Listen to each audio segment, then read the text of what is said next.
ముఖ్యమంత్రి బంగ్లా బయట నుంచి మీ నేకెడ్ రాజు రిపోర్టింగ్ అన్ని నగ్న సత్యాలు చెప్తాను కాబట్టి నాకు ఈ పేరు వచ్చింది. ఎన్నో రేప్ కేసులు, మర్డర్ కేసులు, దోపిడీ కేసులు రిపోర్ట్ చేసి చేసి మీ ఆదరాభిమానాలు పొందిన క్రైమ్ రిపోర్టర్ నేకెడ్ రాజు ఇప్పుడు పొలిటికల్ రిపోర్టర్ గా మారాడు. నోట్ డౌన్, ఇప్పుడు పాలిటిక్స్ కూడా రేప్ లాగా మర్డర్ లాగా మారిపోయాయి. రూలింగ్ పార్టీ వాళ్ళు అపోజిషన్ పార్టీని రేప్ చేసి వాళ్ళ ఎమ్మెల్యేని లాగేసుకోవటం, అపోజిషన్ లీడర్స్ క్యారెక్టర్స్ ని మర్డర్ చేయటం ఇప్పుడు జరుగుతున్న వ్యవహారం. అందుకే నన్ను అటు నుంచి ఇటు షిఫ్ట్ చేశారు. ఇప్పుడు మనం రాష్ట్రంలో ఒక ప్రముఖ నాయకుల గురించి మాట్లాడుతున్నాం. ఇతని పేరు యుగంధర్. ఒక రాజకీయ నాయకుడు, పాపులర్ లీడర్. రోడ్డు మీద నిలబడితే క్షణంలో 1000 మంది చుట్టూ జమ అయిపోతారు. జనం ఫిదా అయిపోతారు. నా ప్రియాది ప్రేమైన ప్రజలారా,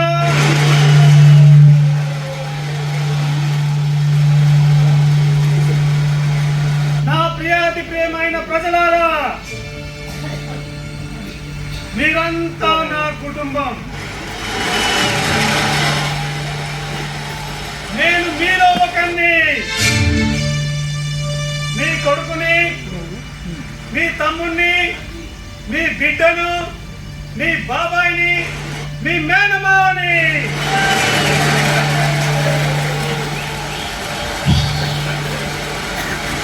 మీ కష్టం నాది, మీ కన్నీళ్లు నావి. మీ అభిమానానికి నేను ఎన్ని జన్మలెత్తినా మీ రుణం తీర్చుకోలేను.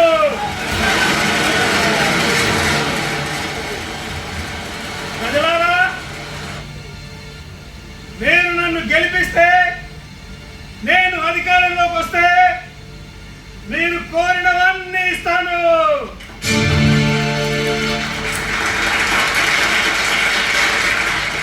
మగవాళ్ళందరికీ ఉచితంగా ఏడాదికి 4 పంచలు ఇస్తానని హామీ ఇస్తున్నాను. అంతేకాదు, ఆడవాళ్ళందరికీ ఏడాదికి 4 చీరలు ఉచితంగా ఇస్తానని మాటిస్తున్నాను.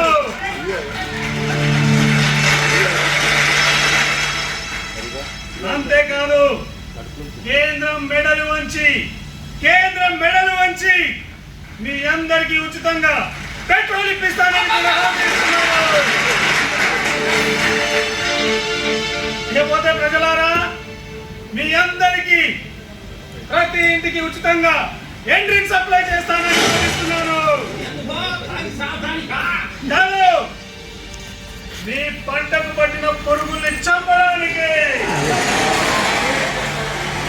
లేకపోతే ప్రజలారా, మీ అందరికీ ఉచితంగా వైఫ్ ఇస్తానని కూడా మాటిస్తున్నాను. అదే వైఫై ఇస్తానని మాటిస్తున్నాను. ప్రజలారా, మీ అందరి కోసం నా ప్రాణాలైనా అర్పిస్తానని మాటిస్తున్నాను.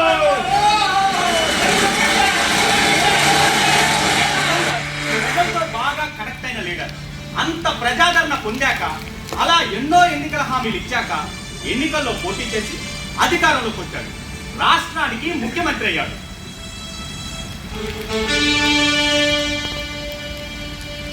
ఘనపురం యుగంధర్ అనే నేను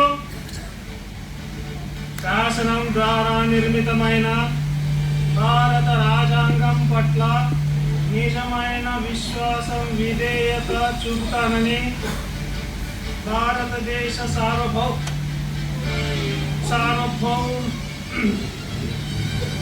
సార్వభౌమాధికారాన్ని, సమగ్రతను కాపాడుతానని ఈ రాష్ట్ర ముఖ్యమంత్రిగా నా బాధ్యతలను శ్రద్ధతో, అంతఃకరణ చిత్తశుద్ధితో నిర్వహిస్తానని భయము, పక్షవాతము, రోగ దోషాలు కానీ లేకుండా రాజ్యాంగాన్ని, శాసనాలను అనుసరించి ప్రజలందరికీ న్యాయం చేకూరుస్తానని దైవ సాక్షిగా ప్రయాణం చేస్తున్నాను.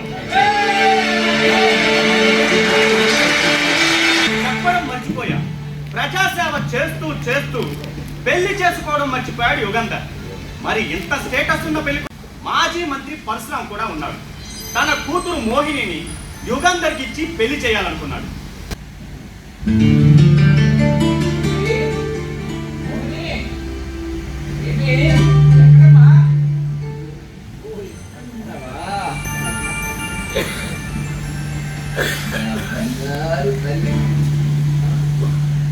ఎందుకమ్మా అనుకోము? నేనేమన్నా పుట్టాన్ని పెళ్లి చేసుకోమన్నానా, లేకపోతే ఊరు పేరు నేను పెళ్లి చేసుకోమన్నానా? మీరు ఎన్నైనా చెప్పండి డాడీ, నాకు పెళ్లి ఇష్టం లేదు. ముఖ్యమంత్రి అమ్మా, బాగా ఆలోచించుకో నువ్వు. కావచ్చు డాడీ, కానీ అతనికి 40 years ఉంటాయి. ఎలా కుదురుతుంది? రాజకీయాల్లో అది యువరక్తం. Of course. కానీ అతను నాకంటే 12 ఏళ్ళు పెద్దవాడు. ఏజ్ లో చాలా ఎక్కువ కదా. ఆస్తిపాస్తులు అంతకన్నా చాలా ఎక్కువ అమ్మా. నువ్వు ఆఫ్టర్ ఒక మాజీ మంత్రి పరశురామ కూతురివి, మరి అతను ప్రజెంట్ ముఖ్యమంత్రి అమ్మా. మన క్యాస్ట్ వేరు, అతని క్యాస్ట్ వేరు. No way. అతని దగ్గర గోల్డెన్ డబ్బులు ఉన్నాయమ్మా. Is a millionaire.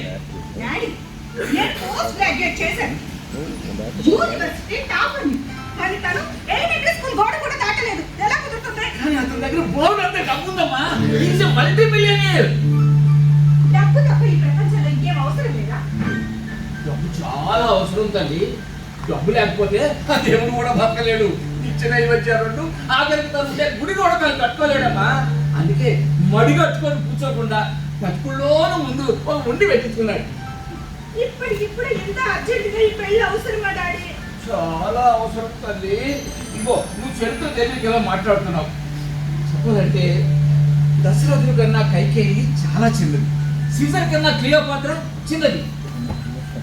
పెళ్లిళ్ళు ఇష్టాల మీద జరగవమ్మా, ఒప్పందాల మీదే జరుగుతాయి. కానీ ఎందుకు చెప్పాలంటే అతనికి మనం 2 విధాలుగా అవసరం. అందమైన తెలివైన భార్యగా నువ్వు, అనుభవం ఉన్న ఆత్మబంధువుగా నేను. ఆ తర్వాత ఆ డ్రాయింగ్ రూమ్ నాది, మిగతా ఇల్లంతా నీది.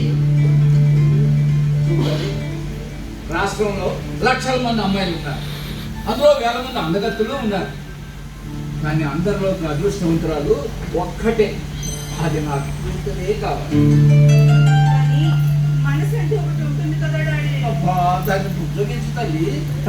నేనేమన్నా నేను అతన్ని ప్రేమించమంటున్నాను, జస్ట్ పెళ్లి చేసుకోమన్నా అంతే కదా. డాడీ, పెళ్ళంటే నీకు చాలా సింపుల్ గా కనిపిస్తుంది కదా. అబ్బో, అది మనం చూసే దృష్టిని బట్టి ఉంటుందమ్మా. కాలం చాలా మారిపోయింది. అతను కుబేరుడు, నువ్వు అప్సరసవి. డబ్బులు ఉన్న మగాడికి, అందమైన ఆడపిల్లకి మంచి కులాలు, మతాలు, భేదాలు ఇవేమీ ఉండవమ్మా. అండర్స్టాండ్? నీ డౌట్ కానీ క్లియర్ అయిపోయినాయా? Still any doubt? పెద్దల సమక్షంలో సింపుల్ గా దండలు మార్చుకొని ఆదర్శ వివాహం చేసుకున్నాడు యుగంధర్. కోట్ల రూపాయల పెళ్లి ఖర్చు తప్పిపోయింది అని ఆనందపడ్డాడు పరశురాం. తాను పెద్దలకి మార్గదర్శిగా ఉండడం కోసమే కులాంతర వివాహం చేసుకున్నాను, కానీ ఓట్ల కోసం గాలం వేయటం కాదు అని బిల్డప్ ఇచ్చుకున్నాడు యుగంధర్. ఇదంతా నిజమేనా అంటున్నారు ప్రతిపక్షాల వాళ్ళు. మరి మీరేమనుకుంటున్నారు? మీ సమాధానం అవును అయితే ఎస్ అని, కాదు అయితే నో అని 50505 నెంబర్కి SMS చేయటం మాత్రం మర్చిపోకండి. కాలం ఎవ్వరి కోసం ఆగదు. గడియారం తిరుగుతూ ఉంటుంది, క్యాలెండర్ తిరుగుతూ ఉంటుంది. సీఎం గారి దాంపత్యం, రాజకీయం రెండూ పెద్దగా ఆటంకాలు లేకుండా సాగిపోతున్నాయి. కానీ కాలం గొప్పతనం ఏంటంటే అది ఎప్పుడూ ఒక్కలా ఉండదు, అనుక్షణం మారిపోతూనే ఉంటుంది. మీరు ఇప్పుడు వాళ్ళని చూస్తూ ఉండండి, మధ్యలో నగ్నం టీవీని కూడా. Cameraman శివతో me naked Raju, నగ్నం TV.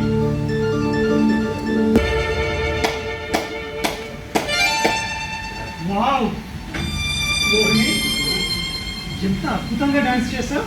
Thank you. ఎక్కడ నేర్చుకున్నావు? నేను పోస్ట్ గ్రాడ్యుయేట్ చేసేటప్పుడు మా యూనివర్సిటీలో నేర్చుకున్నాను. Very good. అవును, మేడం బెస్ట్ కపుల్ అవార్డు ఇస్తానంటే వద్దన్నారా? మీ డాడీ చెప్పారు. అసలు ఈ ఏడాది సోషల్ మీడియాలో మనమే బెస్ట్ కపుల్ అని పేపర్స్ లో రాసేశారు, ఛానల్స్ లో చూపించారు. నెట్ అంటే వైరల్ అయిపోయిందంటే నమ్ము. అసలు మనకు కనబడితే చాలు జనం ఎగబడుతున్నారు. రచ్చ అంటాం. కావచ్చు, కానీ మనిద్దరం బెస్ట్ కపుల్ అని మనకి తెలిస్తే సరిపోతుంది కదా. ఈ పబ్లిసిటీలు, ప్రమోషన్లు, బిరుదులు, అవార్డులు ఇవన్నీ అవసరమా? అయినా కానీ పెళ్ళి అనేది ఒక సోషల్ ఈవెంట్, పిల్లలు పుట్టాక బారసాల ఒక సోషల్ ఈవెంట్, చివరికి షష్టి పూర్తి కూడా ఒక సోషల్ ఈవెంట్. అవునా కదా? పైగా ఈ అవార్డు ఇస్తుంది ఎవరో కాదు, నా బెస్ట్ ఫ్రెండ్. వాడికి ఇదే పని, శాలువాలు కప్పడం, సన్మానాలు చేయడం, అవార్డ్స్ ఇవ్వడం. యజమాని ప్రాధాన్యత. నేను ఎంత సీఎం అయినా కూడా నాకు కూడా కొన్ని ఆబ్లిగేషన్స్, మొహమాటాలు ఉంటాయి. అర్థం చేసుకో ప్లీజ్. ఓకే, మీకోసం వస్తానండి. Thank you Mohini, thank you. Welcome ప్రాణమిత్ర, వెల్కమ్. నేను ఎప్పుడు చెప్తూ ఉంటానే ప్రాణమిత్ర అని. అతనే ఇతను. ఇతను నా మనిషి, నా కోసం ప్రాణాలైనా సరే ఇచ్చేస్తాడు. నేనంటే ఇతనికి ప్రేమ, అభిమానం, గౌరవం, ఆప్యాయత.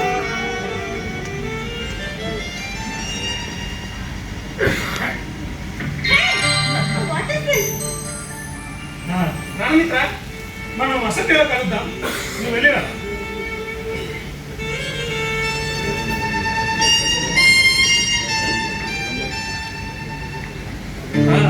గురుగారు, మీతో కొన్ని నియోజకవర్గ సమస్యల గురించి మాట్లాడాలి. ఏంటని? రోడ్డు, డ్రైనేజ్ ఉపయోగం మినిస్టర్ని కలిసావా? కలిశాను, కానీ పనులు కావడానికి. అయితే మంచి పరశురామ్ గారు, అదే మా మామగారిని కలు. ఈ మధ్య మీరు చాలా బిజీ కదా, చాలా మంది సాయనే చూస్తున్నారు. వెళ్ళండి కలు. సరే గురువు.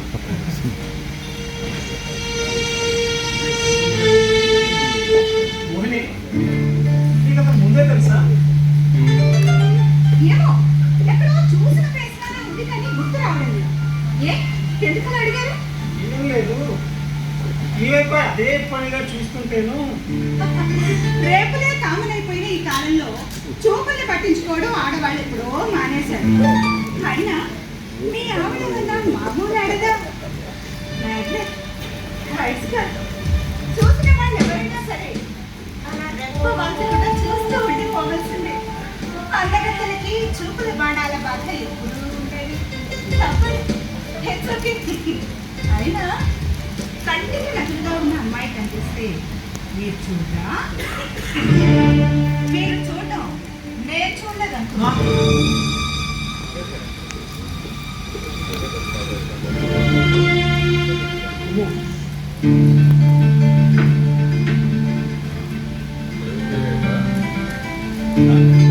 అల్లు గారు, సీఎం గారు, ఈ ఎమ్మెల్యేతో చాలా కష్టంగా ఉందండి.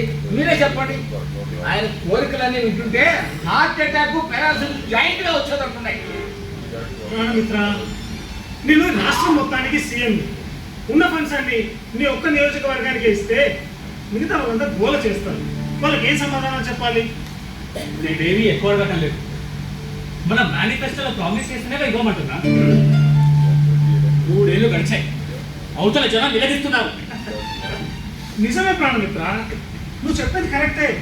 చూడు, మనం ఎలక్షన్లలో గెలవడానికి ప్రజలకు అది చేస్తాం, ఇది చేస్తాం, ఏదేదో చేస్తామని వాగ్దానాలు చేస్తాం. దేశంలో అన్ని పార్టీలు అలాగే చెప్పి అధికారంలోకి వస్తున్నాయి. మనకు కూడా అదే ఫాలో అయ్యాం. అవును, కానీ వచ్చేసి సరిపోవాలి కదా. ప్రాణమిత్ర, నువ్వు నా మనిషి, అర్థం చేసుకో. అదే చెప్తున్నాను. జీవితం, సంసారం, రాజకీయం ఇవన్నీ కూడా అడ్జస్ట్మెంట్ మీద నడుస్తాయి అని. కుర్రాడు కదా, తెలియదు అనుకుంటా.